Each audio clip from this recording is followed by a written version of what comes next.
Dear chess friends, welcome to Jozarov chess channel and welcome to an absolutely stunning and beautiful and spectacular chess game played by Magnus Carlsen against Jan Nepomniachtchi from the AI Cup in 2023 that you can follow now on chess.com.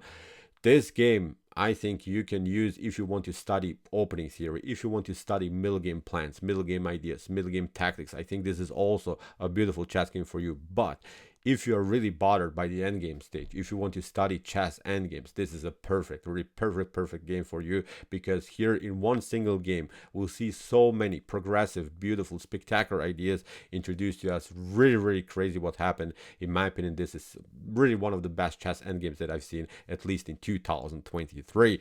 Let's see now what happened.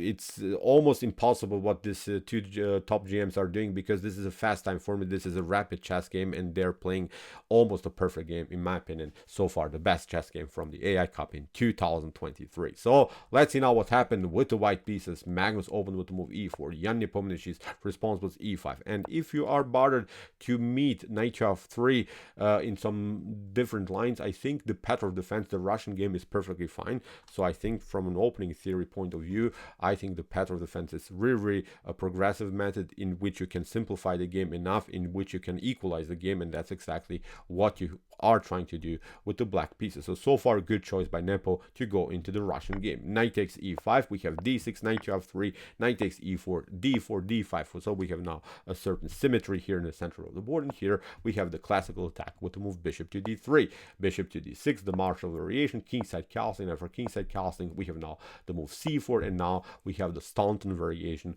with the move c6. So okay, here Nepo is trying, of course, to keep his connection with this pawn here on d5. The pawn on d5 is, of course, connected to the knight on e4. So far, solid theory here by Jan Nepomniachtchi. Rook to e1 by Magnus, attacking now the knight. Bishop to f5. So Nepo relies simply on his powerful knight on e4, tries, of course, to support it further. We have knight to c3. We have knight takes c3, and after b takes c3, bishop to d3, queen to d3. Mission accomplished, I think, for black. Black has simplify the game enough. Two pieces are off the board. Not so many dirty tactics can happen in an early stage of the game. So far, nothing spectacular for both sides.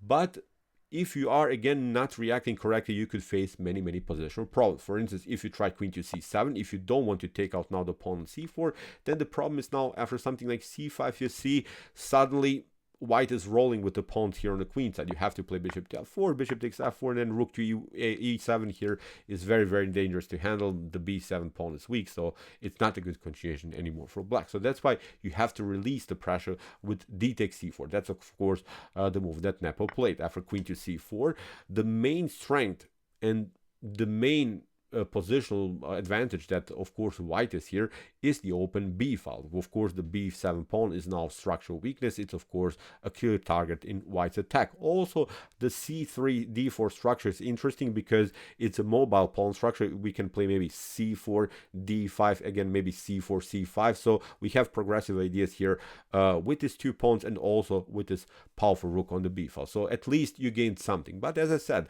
you have also 3 pawn islands. So white is 1 here, these 2 pawns, and the 3rd pawn island here. On the other hand, black has a slightly healthier pawn structure with only 2 pawn islands, which means in a potential endgame, when maybe this game reaches the fully endgame stage, black could be even in the slightly advantage. So that's why really interesting position for sure. So here knight to d7. Nepo introduces a new piece into the game.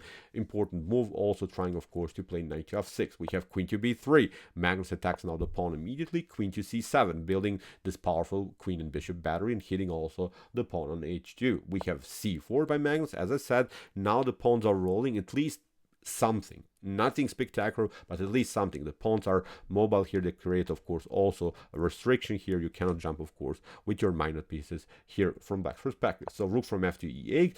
We have g3 by Magnus Carlsen, liberating now the square for the king, of course, trying to improve a little bit the position of the king. And it's, of course, very important to play now with your pawn move to the dark square, because you want to, of course, play with your king on the light square, and there's no light square bishop on the board, so you're not going to be threatened by light square attacks by black. So good choice here by Magnus. And here maybe Nepo could have immediately further simplified the game with rook to e1, knight to e1. Then he could have played here knight to f6, knight to f3, b6, and black is again perfectly solid. But here he played b6. Nothing also wrong with this move, but here after move bishop to b2 that Magnus played, here Nepo allowed Magnus Carlsen to connect his rooks. Now, if you try here rook to e1, then of course rook to e1 occupies again the e file, and white is having more and more attacking chances. So as I said, maybe this releasing pressure idea, rook to e1, would have been better, slightly better maybe for Nepomniachtchi, but nothing wrong. As I said, with the move b6 here, bishop to b2. Again, what should you do in the game here? Bishop to f8 was played, and now Magnus Carlsen continues the pressure here on the queen side with this three very unpleasant and mobile pawns. Now he pushes the pawn to a4. We have a6. We have now king to g2. Tiny little improvement of the king. We have h6, preventing in some lines knight to g5, followed with c5, and then liberating here the diagonal for the queen. So very nice prophylactic move here by Nepomniachtchi. We have rook takes e8 by Magnus Carlsen. After rook takes e8, now Magnus is searching for a new opportunity for the bishop. He's trying now to move bishop to f4. Nepo goes with the rook here on b8. Of course, attacks now the queen indirectly, but he's trying to get this pawn breakthrough motif with the move b5. He's trying to somehow liberate himself here on the queen side. In the game, we have queen to c2. Magnus gets out of the potential, of course, b file attack, but also is indirectly hitting now the queen. If b5 happens, then of course after c takes b5 you cannot play c takes b5 because the queen is messed up here on the c file by this other queen. So that's why very also nice tricky idea here by Magnus Carlsen. Now Nepo makes maybe even his first tiny little inaccuracy. I would not say this is immediately a bad continuation here for black, but it's not the optimal way. Here Nepo had the immediate opportunity to break and enter with move c5. Here I think you could have really simplified the game till the end, because if you try d5 in order to create this so-called supported pass pawn, which is in potential endgames really a good continuation, then I think black can break and enter immediately with b5 and again simplify the game, which is a good thing for black. Of course,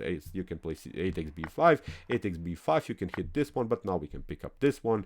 This one is weak. You have also maybe the c5 weakness, but I think black can survive everything here, and nothing also spectacular gained here for white. So here after move queen to c2, as we said, rook to e8 played by Nepo, and now Magnus sends some blood here. You allow this move, now you can suffer a little bit, because here after move b5, look how Magnus plays tricky, really cool endgame ideas. So he plays now a5. Here Nepo passes through. If you play, of course, something like here b takes a5, then we have a sort of 2 versus 1 pawn majority. This pawn is always weak, can be attacked by the bishop, so it's not a good continuation anymore for black. So here, that's why b5. But now comes this problem that we have talked about, the c file attack. Now after move c takes b5, you cannot pick it up, of course, with the c pawn. The queen is hanging. Now after a takes b5, Magnus created himself a very nice pass pawn on the a file. And the problem about this pawn on the a file is that the knight has always problems to handle this pass pawn on the edge of the board, this outside or distant pass pawn. So the knight doesn't love to play against this kind of a pawn. If this pass pawn would be maybe somewhere on the c file, then black could have a better chance to battle with this knight against this pawn. So if you have followed maybe some other endgame theory videos of mine, and maybe some other chess channels, everyone talk about this problems of this knight to battle against this knight on the against this pawn on the edge of the board. So now Magnus created really an interesting endgame pattern sort of so far. So here bishop to f4 by Magnus, bishop to d6. Now Magnus is liking here this position when the pieces are off the board, because now the bishops are off the board. Now we can push this pawn further, and as I said, the knight has a tough time now to battle against this pawn. Here we have a6 by Magnus immediately, rook to a8 by Nepo, and now a7 by Magnus Carlsen. This is really tricky. It seems so in the beginning that something went wrong, because of course this pawn can be attacked now also by the queen. But Magnus has calculated this in a beautiful and spectacular way. Magnus continues now the pressure with the move rook to a6, and he puts now very much pressure against Nepo. Many things can be played, but many things can go also wrong. Although it's a seemingly, I don't know, easy endgame. It's not so, it seems that it's not so complicated. Magnus pull off here many spectacular ideas, really crazy. You have to only, I think, a couple of chances to make anything out of this game, and here Nepo immediately didn't react correctly. He played now the move knight to f8. The best way is simply to proceed with the move c5. You have to now liberate yourself from the attack of whites. If you continue here with queen to e4, it seems dangerous, but now look at this. We played this one. Rook takes here a7. You play a check. Now we cover. You can maybe attack the queen, but now with queen to d7, I think black would solve every positional problems. You can pick up now this one, but now with knight to e6, we get back into the game, and this should be a solid position here for black for sure. So c5 was the best move. If you play here d takes c5, this wouldn't be good, because then after knight to c5, you're trying maybe to somehow trap the knight, but now we get out of this mess, and we have still this knight here. We can also trade off the rook, so nothing spectacular gained here also for Magnus Carlsen. Actually, white would be down a pawn, and of course black would have here a much better continuation. So c5 was the best move here for black to simplify the game, but here Nepo played now the move knight to f8.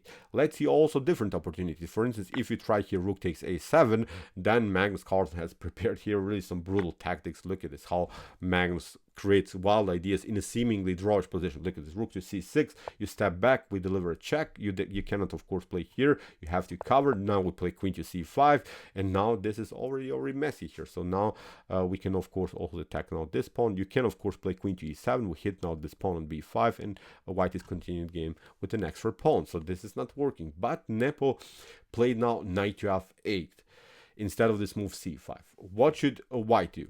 For instance, rook to c6 seems tempting, but of course queen to c7, queen to a7 is again solving every positional problem. So that's why Magnus pulled off, I think, the best move here of a standing game. Queen to c5, really wild stuff. Many of us, I think, would immediately pull off rook takes c6 and hope for the best, but not Magnus Carlsen. Look at this, what he's doing. Knight to e6 by Nepo, but now rook takes c6. If you play, of course, knight to c5, then of course we pick up the queen, and we're continuing the game again with an extra pawn. Here, queen to b7, played by Nepomniachtchi. If you play here queen takes a7, then the problem is now this one, rook to c8. You can of course play rook to c8, then the rook is deflected from the defense of the queen. You have to play here something like king to h7. Now we play queen to f5. You have to play g6.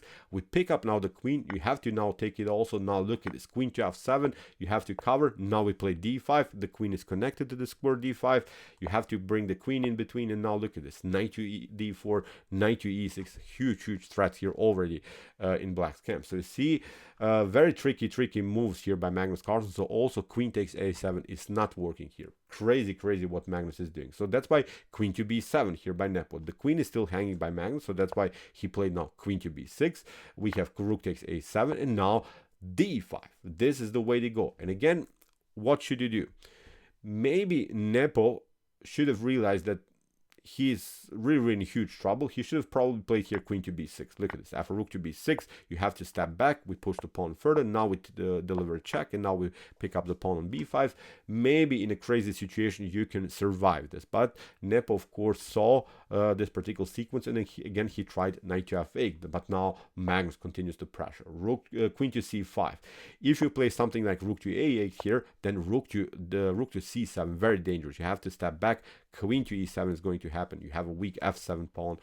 This pawn is rolling. This pawn is also much closer to the potential promotion. So stunning ideas here produced by Magnus Carlsen. After move queen to c5, we have knight to d7, but now rook to c8 by Magnus first. We have queen to h7, a new check. You have to now cover with your pawn. Nothing else is possible. Now queen to c3, again a checkmate threat. Look how Magnus keeps the pressure only with a couple of pieces. Really wild stuff. So knight to f6, you cannot of course pick up the piece because your rook is hanging, but now Magnus continues with d6. This is the way to go. We have b4.